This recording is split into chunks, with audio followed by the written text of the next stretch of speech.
5000 രൂപ loan പാസ്സായാൽ processing ഫീസും GSTയും എന്ന് പറഞ്ഞ് അവർ നിങ്ങളുടെ അക്കൗണ്ടിലേക്ക് തരുന്നത് വെറും 3500 രൂപയായിരിക്കും. ലോൺ ആപ്പ് മാഫിയയുടെ ഭീഷണിയെ തുടർന്ന് 21-കാരൻ ആസിഡ് കഴിച്ച് ജീവനെടുക്കി. It was a more photograph. Asan Loan had photoshopped Bhumi's face onto this porn image. അവർ നേരെ ചെയ്യുന്നത് നമ്മുടെ ഗാലറിയിൽ നിന്ന് എടുത്ത നിങ്ങളുടെ ഫോട്ടോകൾ മോർഫ് ചെയ്ത് ഒപ്പം നിങ്ങളുടെ കോൺടാക്ട് ലിസ്റ്റിലുള്ള നിങ്ങളുടെ അമ്മയ്ക്കോ പെങ്ങൾക്കോ ഭാര്യയ്ക്കോ കൂട്ടുകാർക്കോ ഓഫീസിലെ ബോസിനും വരെ മെസ്സേജുകൾ അയക്കും. വായ്പാ ആപ്പ് കെണിയിൽ കുടുങ്ങി ആത്മഹത്യ ചെയ്തവരും അപമാനിതരായവരും നിരവധിയുണ്ട് കേരളത്തിൽ.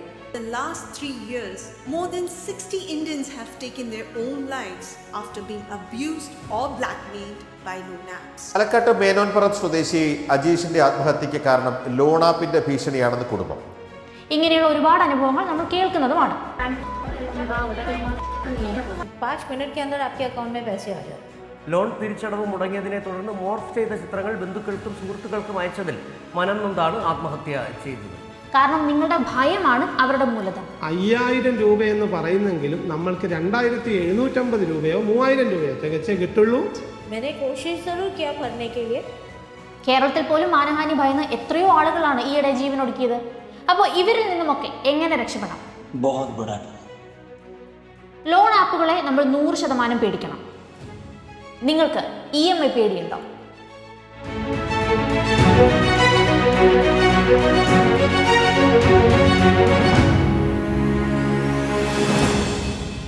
ആദ്യം വരുമാനത്തിൽ നിന്ന് തുടങ്ങാം അല്ലേ? കിട്ടുന്ന വരുമാനത്തിനനുസരിച്ചാണ് നമ്മൾ സാധാരണ EMI എടുക്കാറ്. ഞാനൊക്കെ അങ്ങനെയാ. എത്ര വരെ ഒരു മാസം അടയ്ക്കാൻ പറ്റും എന്നാണ് ചിന്തിച്ചു തുടങ്ങാറ്. പക്ഷേ അതിലും വലിയൊരു ട്രാപ്പ് വേറെയുണ്ടോ? നമുക്കെങ്ങനെ ഇതിനെ ഒന്ന് റീവയർ ചെയ്തെടുക്കാം? ഏതൊരു സാധനം വാങ്ങുമ്പോഴും നമ്മളോട് ചോദിക്കേണ്ടത് എനിക്കിതിൻ്റെ മാസത്തവണ അടയ്ക്കാൻ കാശുണ്ടോ എന്നല്ല, പകരം ഈ സാധനത്തിൻ്റെ മുഴുവൻ തുക ഒന്നിച്ച് എൻ്റെ അക്കൗണ്ടിൽ എടുക്കാൻ കാശുണ്ടോ എന്നാണ്. മുഴുവൻ കാശും കൊടുക്കാൻ കയ്യിലില്ലെങ്കിൽ അതിനർത്ഥം സിമ്പിളാണ്, നമുക്ക് ഇപ്പോൾ അത് വാങ്ങാനുള്ള സാമ്പത്തിക ശേഷിയില്ല. പക്ഷെ നമ്മൾ വിടുവോ? ഉടനെ അതൊന്ന് വാങ്ങിയില്ലെങ്കിൽ നമുക്കൊരു സമാധാനമില്ല. കാരണം ഞാൻ നേരത്തെ പറഞ്ഞ ആ ചിന്ത, EMI തുക അടയ്ക്കാവുന്നതല്ലേ ഉള്ളൂ. ഇതിന് പിന്നിൽ എന്തൊക്കെയാണെന്നറിയോ? 2 കാര്യങ്ങളുണ്ട്. The instant gratification trap. പണ്ടൊരു സാധനം വാങ്ങാൻ നമ്മൾ മാസങ്ങളോളം കാത്തു സൂക്ഷിച്ചു വെക്കുന്ന കാശ് വേണമായിരുന്നു. പക്ഷെ ഇന്ന് ആ ക്ഷമ നമുക്കില്ല. കൺമുൻപിൽ കണ്ടത് അപ്പോൾ തന്നെ കയ്യിൽ വേണം.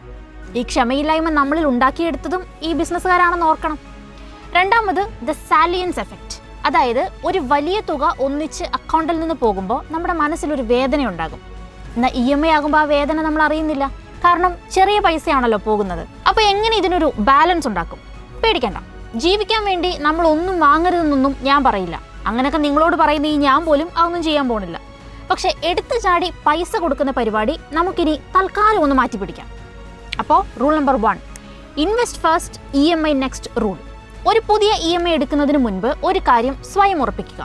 നിങ്ങൾ മാസത്തിൽ എത്ര രൂപ EMI അടയ്ക്കാൻ പ്ലാൻ ചെയ്യുന്നോ അതിൻ്റെ കൃത്യം പകുതി തുകയെങ്കിലും, ഉദാഹരണത്തിന് 3000 EMI ആണെങ്കിൽ 1500 ഒരു RDയിലോ SIPയിലോ ഇൻവെസ്റ്റ് ചെയ്യാൻ നിങ്ങൾക്ക് സാധിക്കണം. അതിന് കാശില്ലെങ്കിൽ ആ EMI നിങ്ങൾക്ക് താങ്ങാൻ കഴിയില്ല എന്ന് മനസ്സിലാക്കുക. ഇനി rule number 2, the 3 month EMI halting test. ഒരു സാധനം EMIക്ക് വാങ്ങാൻ തോന്നിയാൽ ഉടനെ വാങ്ങാതെ 3 മാസം കാത്തിരിക്കുക.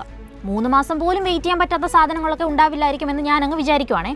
എന്നിട്ട് ആ 3 മാസവും ആ EMI തുക, ഉദാഹരണത്തിന് ഒരു 4000 രൂപ നിങ്ങളുടെ ശമ്പളത്തിൽ നിന്ന് വേറൊരു അക്കൗണ്ടിലേക്ക് മാറ്റിവെക്കുക. 3 മാസം കഴിഞ്ഞിട്ടും നിങ്ങളുടെ ജീവിത ചെലവുകൾക്ക് ബുദ്ധിമുട്ടൊന്നും ഉണ്ടായില്ലെങ്കിൽ മാത്രം ആ സാധനം വാങ്ങുക. ഇനി 3 മാസം കഴിയുമ്പോൾ ഈ പറഞ്ഞ സാധനം വാങ്ങാനുള്ള നിങ്ങളുടെ മനസ്സ് മാറിയെന്നിരിക്കട്ടെ, അപ്പോൾ ആ സേവിങ്സ് ഒരു ബോണസായി കിട്ടിയില്ലേ. ഇനി 3ാമത്തെ rule, bad debt versus good debt. തിരിച്ചറിയുക. എല്ലാ ലോണുകളും മോശമല്ല. നിങ്ങളുടെ വരുമാനം കൂട്ടാൻ സഹായിക്കുന്ന ലോണുകൾ, ഉദാഹരണത്തിന് ഒരു ബിസിനസ് ലോൺ അല്ലെങ്കിൽ ഒരു ലാപ്ടോപ്പ് വാങ്ങി ഫ്രീലാൻസ് ചെയ്യാൻ എടുക്കുന്ന ലോൺ, ഇതൊക്കെ ഗുഡ് ഡെറ്റ് ആണ്. എന്നാൽ വെറും ഷോ കാണിക്കാൻ വേണ്ടി എടുക്കുന്ന ഫോണും കാറും ആഡംബര വസ്ത്രങ്ങളും ഒക്കെ ബാഡ് ഡെറ്റ് ആണ്. ബാഡ് ഡെറ്റിനോട് നോ പറയാൻ ശീലിക്കുക. അതിന് വേറെ ഒരു വഴിയുമില്ല. ആവശ്യമില്ലാത്ത കാര്യങ്ങളോട് നോ പറയാൻ നിങ്ങൾ പഠിച്ചേ പറ്റൂ. ഇനി നമ്മൾ ഈ പറഞ്ഞതൊക്കെ ബാങ്കിൽ പോയി ക്രെഡിറ്റ് കാർഡും പേഴ്സണൽ ലോണും ഒക്കെ എടുക്കുന്ന ഭയങ്കര മാന്യന്മാരായ ആളുകളുടെ കാര്യമാണ്. എന്നാൽ ഇതൊന്നുമല്ലാതെ നമ്മുടെയൊക്കെ ഫോണിലേക്ക് ദിവസവും വരുന്ന ചില മെസ്സേജുകളുണ്ട്. വെറും 2 മിനിറ്റിൽ ലോൺ, ഈടോ രേഖകളോ വേണ്ട, പാൻ കാർഡ് മാത്രം മതി. പൈസയ്ക്ക് പെട്ടെന്ന് എന്തെങ്കിലും ഒരു അത്യാവശ്യം വരുമ്പോൾ, അല്ലെങ്കിൽ നേരത്തെ പറഞ്ഞ ഇൻസ്റ്റന്റ് ഗ്രാറ്റിഫിക്കേഷൻ മൂത്ത് ഒരു സാധനം ഉടനെ വാങ്ങാൻ തോന്നുമ്പോഴൊക്കെ നമ്മളിൽ പലരും നേരെ കയറി പ്ലേ സ്റ്റോറിൽ പോകും, ഇത്തരം ഇൻസ്റ്റന്റ് ലോൺ ആപ്പുകൾ ഇൻസ്റ്റാൾ ചെയ്യും. നിങ്ങൾക്ക് ഈ ആപ്പുകൾ ഇൻസ്റ്റാൾ ചെയ്യുമ്പോൾ സ്ക്രീനിൽ കുറേ അലോ ചോദിക്കാറില്ലേ? നമ്മളാണെങ്കിൽ അത് എന്താണെന്ന് പോലും നോക്കാതെ അലോ എന്ന് അടിച്ചുവിടും. അവിടെ അവർ ചോദിക്കുന്ന 2 പ്രധാന പെർമിഷനുകളുണ്ട്. ഒന്ന്, നിങ്ങളുടെ കോൺടാക്ട്സ്. 2, നിങ്ങളുടെ ഫോട്ടോസ് ഓർ ഗാലറി. നിങ്ങൾ വിചാരിക്കും ഞാനൊരു 5000 രൂപ ലോൺ എടുക്കുന്നു, മാസാവസാനം ശമ്പളം കിട്ടുമ്പോൾ അങ്ങ് അടയ്ക്കുന്നു, ഇതിലിപ്പോൾ എന്താ അത്ര വലിയ പ്രശ്നം വരുന്നത് ലോൺ തുക കയ്യിൽ കിട്ടുമ്പോഴാണ്. 5000 രൂപ ലോൺ പാസ്സായാൽ പ്രോസസ്സിംഗ് ഫീസും GSTയും എന്ന് പറഞ്ഞ് അവർ നിങ്ങളുടെ അക്കൗണ്ടിലേക്ക് തരുന്നത് വെറും 3500 രൂപയായിരിക്കും. എന്നിട്ട് ഒരാഴ്ച കഴിയുമ്പോൾ പറയും 7000 രൂപയുടെ പലിശ തിരിച്ചടയ്ക്കാൻ. ഇനി ഒരു ദിവസം നമ്മൾ അടയ്ക്കാൻ വൈകിയാലോ? ഇവിടുത്തെ യഥാർത്ഥ ബാങ്കുകാരെ പോലെ അവർ നമുക്ക് നോട്ടീസ് ഒന്നും അയക്കാൻ പോകുന്നില്ല. അവർ നേരെ ചെയ്യുന്നത് നമ്മുടെ ഗാലറിയിൽ നിന്ന് എടുത്ത നിങ്ങളുടെ ഫോട്ടോകൾ മോർഫ് ചെയ്ത് ഒപ്പം നിങ്ങളുടെ കോൺടാക്ട് ലിസ്റ്റിലുള്ള നിങ്ങളുടെ അമ്മയ്ക്കോ പെങ്ങൾക്കോ ഭാര്യയ്ക്കോ കൂട്ടുകാർക്കോ ഓഫീസിലെ ബോസിനും വരെ മെസ്സേജുകൾ അയക്കും. ഇങ്ങനെയുള്ള ഒരുപാട് അനുഭവങ്ങൾ നമ്മൾ കേൾക്കുന്നതുമാണ്. കേരളത്തിൽ പോലും മാനഹാനി ഭയന്ന് എത്രയോ ആളുകളാണ് ഈയിടെ ജീവനൊടുക്കിയത്. അപ്പോൾ ഇവരിൽ നിന്നുമൊക്കെ എങ്ങനെ രക്ഷപ്പെടാം? സിമ്പിളായൊരു 3 കാര്യങ്ങൾ മാത്രം ഓർത്തു വെക്കുക. 1, RBI ലൈസൻസ് ഉണ്ടോ? റിസർവ് ബാങ്ക് ഓഫ് ഇന്ത്യ അംഗീകരിച്ച ബാങ്കുകളോ അല്ലെങ്കിൽ NBFCകളോ നോൺ ബാങ്കിങ് ഫൈനാൻഷ്യൽ കമ്പനീസ് വഴി മാത്രമേ നമ്മൾ ഓൺലൈൻ ലോൺ എടുക്കാവൂ. അല്ലാത്തവയെല്ലാം തട്ടിപ്പാണ്. 2, പെർമിഷൻ കൊടുക്കരുത്. ഒരു ലോൺ ആപ്പിന് നിങ്ങളുടെ കോൺടാക്ട് ലിസ്റ്റിൻ്റെയോ ഗാലറിയുടെയോ ഒരാവശ്യവുമില്ല. അത് ചോദിച്ചാൽ ആ ആപ്പ് അപ്പോൾ തന്നെ അൺഇൻസ്റ്റാൾ ചെയ്യുക. ഇനി പേടിക്കാതിരിക്കുക. ഇനി അറിയാതെ ഈ കെണിയിൽ വീണു പോയാലും പേടിച്ച് അവർക്ക് വീണ്ടും വീണ്ടും പൈസ കൊടുക്കരുത്. ഒട്ടും മടിക്കാതെ കേരള പോലീസിൻ്റെ സൈബർ സെല്ലിൽ പരാതി നൽകുക. കാരണം നിങ്ങളുടെ ഭയമാണ് അവരുടെ മൂലധനം. അപ്പോഴത്തെ ഒരു വലിയ സാമ്പത്തിക ബുദ്ധിമുട്ടിൽ നിന്ന് രക്ഷപ്പെടാൻ ആകെ കച്ചിത്തുരുമ്പ് പോലെ വന്നു കിട്ടുന്ന ഒരു അവസരമായിരിക്കും ഇത്തരം ആപ്പുകൾ. അതിൽ നിന്ന് പൈസ എടുക്കുന്നതിന് നിങ്ങളുടെ നിസ്സഹായാവസ്ഥയും ആയിരിക്കാം. പക്ഷെ ഭാവിയെക്കുറിച്ച് കൂടി നമ്മൾ ചിന്തിച്ചേ മതിയാവൂ. കാരണം നമ്മൾ ഇന്ന് ഈ വീഡിയോ തുടങ്ങിയത് ഒരു പ്രധാന ചോദ്യത്തോടെയാണ്. ശരിക്കും നമ്മൾ EMIകളെ പേടിക്കണം. ലോൺ ആപ്പുകളെ നമ്മൾ 100% പേടിക്കണം, അകറ്റി നിർത്തുകയും വേണം. അതിലൊരു സംശയവുമില്ല. പക്ഷെ ബാങ്കുകൾ വഴി നമ്മൾ എടുക്കുന്ന സാധാരണ EMIകളെ നമ്മൾ പേടിക്കേണ്ടതുണ്ടോ? ഇല്ല. നമ്മൾ പേടിക്കേണ്ടത് EMIകളെയല്ല, നമ്മുടെ ഉള്ളിലെ പ്ലാനിങ് ഇല്ലായ്മയാണ്. EMI എന്ന് പറയുന്നത് കൃത്യമായി ഉപയോഗിച്ചാൽ നമ്മുടെ ലൈഫ് ഈസി ആക്കാൻ പറ്റുന്ന ഒരു അടിപൊളി ഫിനാൻഷ്യൽ ടൂളാണ്. അതിനെ പേടിക്കാതെ നമ്മുടെ വരുമാനത്തിനൊപ്പം ഒരു ബാലൻസ് നിലനിർത്തിക്കൊണ്ട് എങ്ങനെ മുന്നോട്ട് പോകാം? ഈ 2 കാര്യങ്ങൾ മാത്രം മനസ്സിൽ ഉറപ്പിച്ചു വെക്കുക. 1, ദ എമർജൻസി ഫണ്ട് ഷീൽഡ്. നിങ്ങൾ എത്ര വലിയ EMI എടുക്കുന്നതിന് മുൻപും നിങ്ങളുടെ ബാങ്ക് അക്കൗണ്ടിൽ ഒരു എമർജൻസി ഫണ്ട് ഉണ്ടായിരിക്കണം. അതായത് ദൈവാനുഗ്രഹത്താൽ അങ്ങനെ സംഭവിക്കാതിരിക്കട്ടെ, പക്ഷേ നാളെ പെട്ടെന്ന് ജോലി നഷ്ടപ്പെടുകയോ ബിസിനസ്സിൽ ഒരു തളർച്ച വരികയോ ചെയ്താൽ ചുരുങ്ങിയത് 3 മാസമെങ്കിലും നിങ്ങളുടെ EMI മുടങ്ങാതെ അടയ്ക്കാനുള്ളൊരു കാശ് വേറെ ഒരു അക്കൗണ്ടിൽ തൊടാതെ മാറ്റി വെച്ചിട്ടുണ്ടാകണം. ഈ ഒരു ഷീൽഡ് നിങ്ങളുടെ കയ്യിൽ ഉണ്ടെങ്കിൽ പിന്നെ എന്തിനാണ് നമ്മൾ EMIയെ പേടിക്കുന്നത്? ഒരു ഭയവുമില്ലാതെ നമുക്ക് മുന്നോട്ട് പോകാം. ഇനി 2, ശമ്പളം കൂടുമ്പോൾ EMI കൂട്ടണം.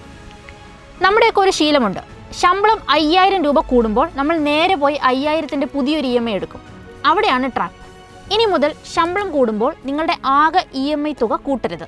പകരം ആ കൂടിയ ശമ്പളം ഉപയോഗിച്ച് നിലവിലുള്ള ലോണുകൾ പെട്ടെന്ന് അടച്ചു തീർക്കാൻ നോക്കുക.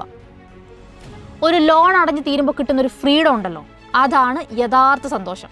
കടങ്ങളില്ലാത്ത കൃത്യമായി പ്ലാനിംഗ് ഉള്ള ഒരു ജീവിതത്തിൽ EMI എന്ന് പറയുന്നത് നിങ്ങളുടെ സ്വപ്നങ്ങളിലേക്ക് നടക്കാനുള്ള ഒരു സ്റ്റെപ്പ് മാത്രമാണ്. അതിനെ പേടിക്കേണ്ട ഒരു കാര്യവുമില്ല. സ്മാർട്ടായി കൈകാര്യം ചെയ്താൽ മാത്രം മതി. അപ്പോൾ ചോദ്യത്തിനുള്ള ഉത്തരം കിട്ടിയെന്ന് വിശ്വസിക്കുന്നു. ഇനിയും നിങ്ങൾക്കറിയാൻ എന്തെങ്കിലും ഉണ്ടെന്ന് തോന്നിയാൽ കമൻറ്റ് ചെയ്യാൻ മറക്കരുത്. അപ്പം കോണ്ടന്റ് നന്നായിരുന്നു എന്ന് തോന്നിയാൽ please to subscribe to the channel.